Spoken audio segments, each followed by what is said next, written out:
এই দিনটা ছিল 2025 সালের 1 জানুয়ারির দিন। একটি গ্রাম ছিল যার নাম ছিল শ্রীনগর। 1 জানুয়ারির রাতের বেলা বেশ শান্ত আর নিঝুম পরিবেশ ছিল। সেই রাতের বেলা রামু কাকা তার সাথে দুটি ছেলে বিশু আর কালু, তারা রামপুরহাটে ভান্ডা হচ্ছে সেইখানে খেতে যাচ্ছিল। কিন্তু তারা এইটুকু জানে না যে তাদের কপালে এই খাওয়াটা আর জুটবে না। তারা তাদের মৃত্যুর দিকে এগিয়ে চলেছে।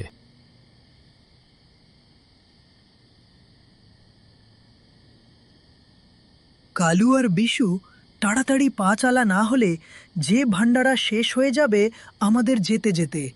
আমি রামপুরে গিয়ে পেট ভরে খাবো বলে সকাল থেকে কিছু খাইনি। খুব খিদে লেগেছে রামু কাকা। কালু, তুই কি ছেলে বলতো সবসময় খাই খাই খাই খাই করেই যাবে তাড়াতাড়ি? না হলে এটুকু খাবার জুটবে না। এই বলে তারা রামপুরহাট যাবার রাস্তার দিকে হাঁটতে থাকে। কিন্তু তারা এটুকু জানে না যে তারা তাদের মৃত্যুর দিকে আস্তে আস্তে এগিয়ে চলেছে। তাদের জন্য এক খুবই ভয়ঙ্কর নিয়তি অপেক্ষা করে আছে। রামু কাকা, চলো আমরা হাইরোড ধরে যাই, তাহলে আমরা ভালোভাবে পৌঁছে যাব। হ্যাঁ রে বিশু, আমরা যদি হাইরোড দিয়ে যাই তাহলে তো আমাদের যেতে যেতে সবাই খেয়ে চলে যাবে। আমরা তো গিয়ে কিছুই পাবো না। ঠিক বলেছিস কালো বিশু। শোন, আমরা উদয়পুরের জঙ্গলে রাস্তা ধরব। সেইখান থেকে গেলে আমরা 2 ঘন্টার মধ্যে পৌঁছে যাব। ওই রাস্তা ভালো নয় যে রামু কাকা। আমি শুনেছি যে ওই জঙ্গলে অনেক কেউ আগে মারা গেছিল, আর ওই জঙ্গলে নাকি ভয়ঙ্কর পিশাচদের বাস। ধুর খ্যাপা, আমরা 3 জন পুরুষ আছি, আমাদের কেউ কিছু করতে পারবে না, অত ভয় খাস না। এই বলে তারা উদয়পুরের জঙ্গলের দিকে এগোতে থাকে। এভাবে কিছুক্ষণ হাঁটার পর তারা উদয়পুরের জঙ্গলের রাস্তার সামনে পৌঁছাল। তারা সামনের পনের দিকে এগিয়ে যেতেই দেখে এক সাধু তপস্যা করছে। ওরে, তোরা 3 জনেই এই রাস্তায় যাস না, তোদের কপালে এই রাস্তায় খারাপ কিছু লেখা আছে। চলো, কালু আর বিশু এই সাধুভণ্ড উল্টোপাল্টা কথা বলে যাচ্ছে। এই বলে তারা জঙ্গলের দিকে এগিয়ে যায়। কিন্তু পেছনে বসে থাকা তান্ত্রিকের তপস্যার আগুন আরও জোরে জ্বলে ওঠে। এইভাবে তারা জঙ্গলের রাস্তাতে হাঁটতে থাকে।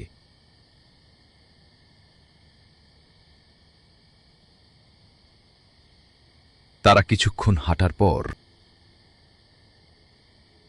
রামু কাকা, তুমি কি বুঝতে পারছো জঙ্গলের ভেতরটা এত ঠান্ডা? আমার খুব ঠান্ডা লাগছে। রামু এবং কালু আর বিশু 3 জনে আকাশের দিকে তাকিয়ে দেখে মেঘ করেছে আর মেঘ ডাকছে। মনে হচ্ছে বুঝলে রামু কাকার জোরে বৃষ্টি নামবে। এই কথা বলতে না বলতেই জোর বৃষ্টি নেমে আসে। এই বৃষ্টির কারণে তারা একটা থাকার জায়গা খোঁজার চেষ্টা করে, কিন্তু খুঁজে পায় না। এই বৃষ্টি মনে হয় আজ থামবে না। হঠাৎ তারা 3 জনের সামনে দেখল যে এক বৃদ্ধ মহিলা তার হাতে ছাতা নিয়ে তাদের দিকে এগিয়ে আসতে থাকে।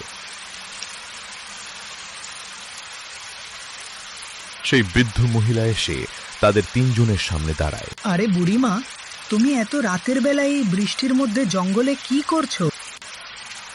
আরে বাবারা, আমার এই পাশেই একটা ঘর আছে, আমি তোমাদের আওয়াজ শুনেই দেখতে এলাম। বাবারা, তোমরা তো দেখছি বৃষ্টিতে পুরো ভিজে গেছো। আমার বাড়ি চলো, আজ রাতটা কাটিয়ে পরের দিন সকালে বাড়ি চলে যাবে। তাহলে তাই চলুন, আমরা আজকে রাতটা না হয় আপনার বাড়িতেই থেকে যাব। এই বলে তারা 3 জন ওই বৃদ্ধ মহিলার সাথে এগিয়ে যেতে থাকে তার বাড়ির দিকে।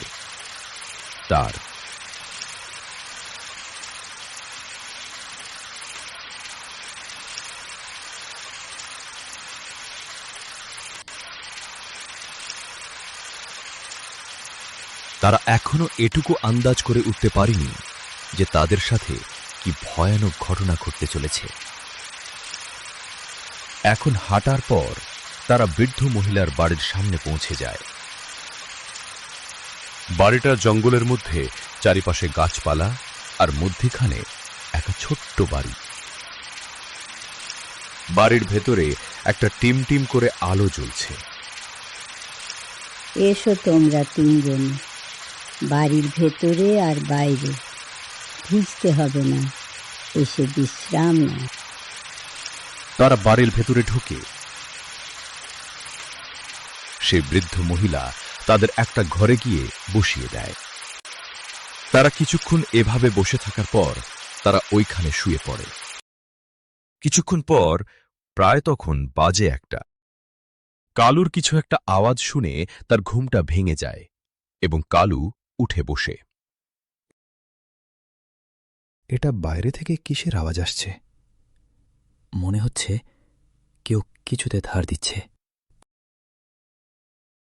কালু মনে মনে খুব ভয় খেয়ে গেল। সে ভাবল যে সে বাইরে গিয়ে দেখে আসবে যে কিসের আওয়াজ হচ্ছে। সে মনে সাহস করে বাইরে বেরিয়ে গেল।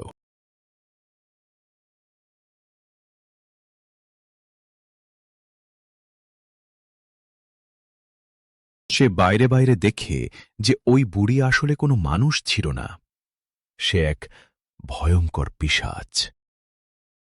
কালু ভয়ে চিৎকার করবার আগেই সেই পিশাচ এগিয়ে এসে তার গলায় কোপ বসায়। কালুর মৃতদেহটা রক্তাক্ত অবস্থায় মাটিতে পড়ে থাকে। কিছুক্ষণ পর বিশুর ঘুম ভাঙে। বিশু উঠে বসে আর চারদিকে তাকায়। সে একটা জিনিস খেয়াল করল, তার পাশে শুয়ে থাকা কালু বিছানায় নেই। রামু কাকা, রামু কাকা ও রামু কাকা, তাড়াতাড়ি ওঠো, ঘরেতে দেখো কালু নেই কোথাও। রামু কাকা উঠে বসল। কি হয়েছে? এত চিল্লামিল্লি করছিস কেন? কি হয়েছে বলো? দেখো কালু, ঘরেতে কোথাও নেই। এই রাতের বেলা, এখন মাঝরাত, সে কোথায় গেল? তবে একটু বাইরে থেকে দেখে আসি যে সে কোথায়।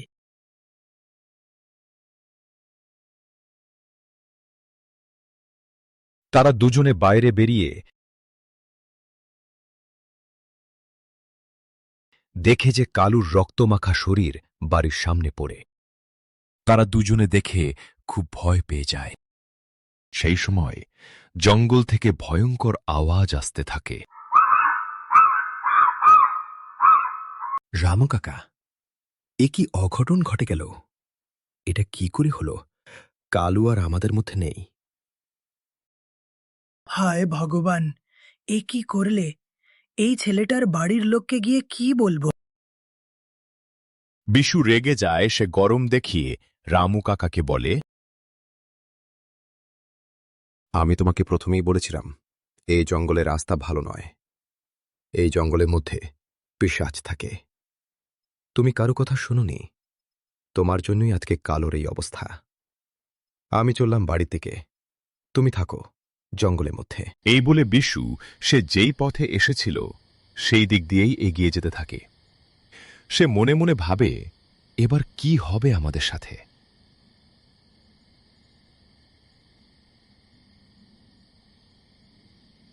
কিছুক্ষণ জঙ্গলে এগিয়ে যাওয়ার পর হঠাৎ চারিদিকে ভয়ঙ্কর আওয়াজ আসতে থাকে। বিশু জঙ্গলের মধ্যে ভয়ে দাঁড়িয়ে পড়ে। সে সামনে কিছু একটা দেখতে পায় অন্ধকারে। কে যেন দাঁড়িয়ে। কে কে ওখানে দাঁড়িয়ে আছো? বেরিয়ে আসো। কিন্তু ওইখান থেকে কোনো কিছু শব্দ আসে না। কিন্তু ওই অন্ধকার জায়গা থেকে একটা কুৎসিত হাসি ভেসে আসে।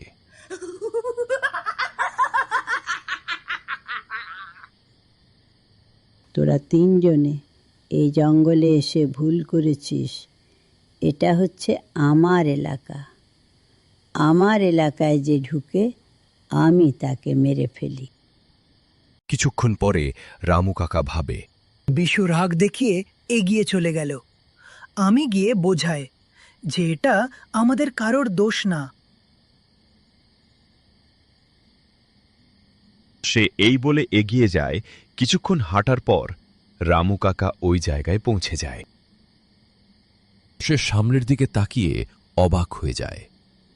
দেখে যে বিশুর রক্তমাখা শরীর নিতে অবস্থায় পড়ে। এ কি অনর্থ হয়ে গেল! না, আমাকে এখান থেকে পালাতে হবে। এখানে থাকলে আমিও মারা যাব। রামু কাকা তখনও আন্দাজ করে উঠতে পারিনি যে তার পেছনে অন্ধকার গাছের আড়াল থেকে কেউ তার দিকে হিংস্রভাবে তাকিয়ে।